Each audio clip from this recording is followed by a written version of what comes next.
Hey there, it's Shauna. Welcome to your weekly astrology forecast for July 30th. This week is about finding new solutions because this week you have opportunities to reinvent your life, to reinvent yourself. And we always have that possibility, of course, but this week we're smack in the middle of eclipse season and there's some transits that will really help you be open to change and be open to new possibilities in your life. So I'm excited to share the astrology of this week with you. As always, I have 3 tips for you to make the most of this week. So let's get started. First thing that is happening this week is Mars square Uranus. And so this is a really important transit that has been layered throughout the year so far, and it's an integral part of this eclipse season. So Mars is the planet of action. It's about aggression, assertiveness, courage. Mars points to the action of fighting for something. And Uranus is about doing things differently. Uranus is about changing the system, changing the status quo, taking something that has been done a certain way for a very long period of time and then restructuring it so that it is radically different. So for this reason, Uranus is often related to key terms of revolution, independence, freedom, breaking free. It could also be said to be about innovation and like the science behind innovation, like this lightning bolt of ideas. And so this combination already happened earlier in the year. It's happening again because Mars is retrograde right now.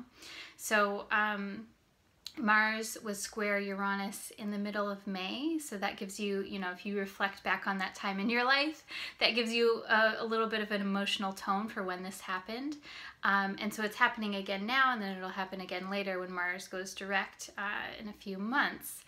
But this week, it's exact. So it's been building, and Mars moves a little bit slower than, say, the Moon or Mercury. So it's something that has been building in the weeks previous to this week. It's exact this week on Wednesday. And so this is a time of like fighting for change, of passionate reinvention. It's a time where you may desire Mars to do something differently, Uranus. And so I would just watch for that. I would watch for especially like where in your life either does it feel like things are stale and it just feels like things are hard and you're like, fuck, like this is not working. Like that is an opportunity for change.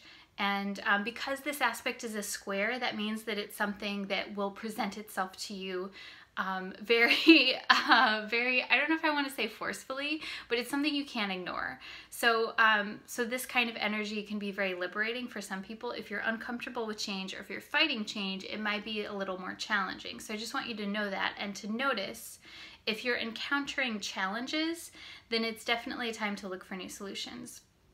And, I actually got the title of this week's video from a book called Planets in Transit by Robert Hand, an amazing book if you're interested in reading your transits. And he talks about how with this particular transit that new challenges require new solutions. And so I want you to keep that in mind this week. The other thing that's happening that's tied into this aspect is we're having our last quarter moon in the sign of Taurus. And so this is happening on Saturday morning, 11:18 a.m. Pacific time, and it's exact at 12 degrees of Taurus. And so this is important because Uranus is in the sign of Taurus. And so, so it's not going to be exact with the aspect of Mars-Uranus, but it's in the ballpark. It's in the same sign. So we pay attention to that. The last quarter moon is a point within the lunar cycle of getting closure on something. It's about tying up the loose ends and being like, okay, like this is what I need to do in order to either get closure, to get renewal.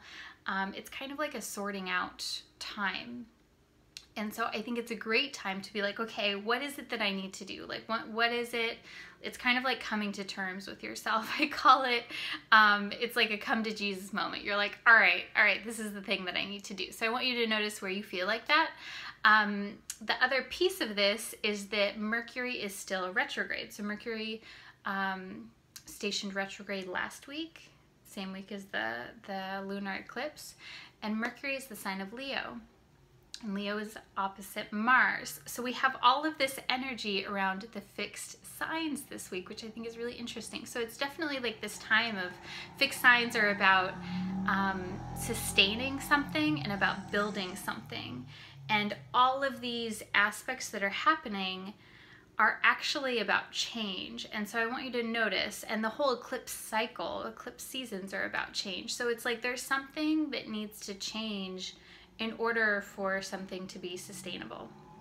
And so just a quick note too, with Mercury retrograde, it does go direct on August 18th, and then Mars will go direct on August 27th. So those are good dates for you to know as well. So I have some tips for you to make the most out of this energy. Tip number one is to contemplate change.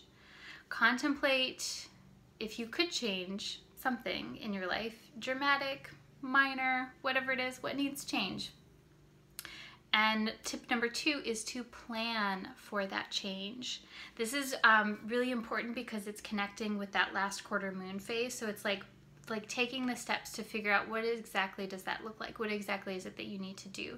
And a lot of times, I don't know about you, but when I realize that I need to change something in my life, that often means that I need to, it's not like I can just be like, all right, I'm done, peace out. Like I have to do certain things in order to get closure on the situation, or I need to take practical steps in order to prepare. So I want you to think about that. This week is it's not the week where you need to have the change necessarily implemented. It's more about like contemplating and then planning for it. So that's tip number two, is to plan for the change, whatever that may be. And tip number three, my favorite this week, is to make your own rules. And so I say make your own rules. This is actually inspired by something that my housemate said. We were talking about she had just gotten divorced recently, and her ex-husband were friends, and I was talking about how wonderful that is, and we were also talking about how people have a lot of opinions about that, and some people can get upset when a person is friends with an ex-partner, or people have opinions about a lot of different things. And she said something that just really stuck with me. She said, you can make your own rules, and a lot of people don't realize that. And I was like, oh, that's such like a nice little good life wisdom nugget, that you can make your own rules, and that a lot of times we forget that. We go along with what is dictated as the norm by our culture. And I feel this idea of making your own rules very strongly within this Mars-Uranus aspect. It's like, yeah, like what are the rules that you want to make for yourself? And this is a time where those rules need to be suited for you. And they don't necessarily need to go along with your culture, your family of origin, your expectations, and even your expectations for yourself. They can be radically different. So that is your horoscope for the week. I hope that you enjoyed this. If you did, please share it with someone who you think would enjoy it as well. And if you want to connect with me more, you can find me on Instagram, Facebook, and YouTube under Neo-Feminine Astrology. And if you want to connect with me even more, I have some other resources for you. I have Neo-Feminine TV, which is a live weekly broadcast that I do, sharing all different kinds of insights, inspiration, guidance for sensitive souls. And so I broadcast that live on YouTube. You can find more of those episodes on neofemininetv.fireside.fm. I did a few episodes on eclipses, the lunar cycles, how to read the moon cycles in your chart. I did one on Mars retrograde, so you can check that out. I'll have the link below. And then this coming week, we're going to be talking about dream interpretation. And so if you followed me for a while, you know that I love interpreting dreams. I find it very find it very helpful just to live life and to make more meaning out of my life. And so I wanted to share with you my process and some things that I've learned along the way of my experience just recording my dreams over the past few years. So so this next episode will be that. If you want to make sure that you get in on that, you can make sure that you're subscribed to YouTube on my channel, Neo-Feminine Astrology, and then you'll get a little notification when it goes live. You can also find the replays at neofemininetv.fireside.fm. And then lastly, if you want to work with me, you can also find that at neofemininetv.fireside.fm. So wishing you a wonderful week, sending lots of love, and I'll talk to you soon. Namaste.